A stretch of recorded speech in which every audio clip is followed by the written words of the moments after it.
এভাবে একটা দেশ চলতে পারে না।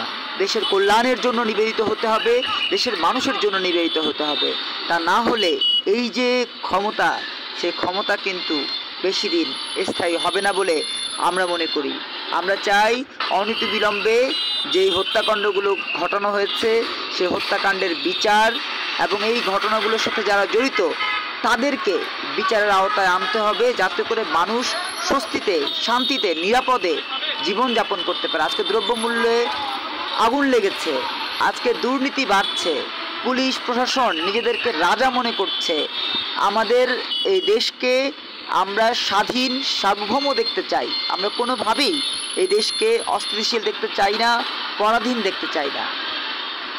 দ্রব্যমূল্য বৃদ্ধি মানেই কিন্তু পরাধীনতার শৃঙ্খল আমাদের হাতে চলে আসছে। অতএব দ্রব্যমূল্য বৃদ্ধি রোধে, দুর্নীতি রোধে সরকার দৃষ্টি দিবে, সেটি আমরা প্রত্যাশা করছি।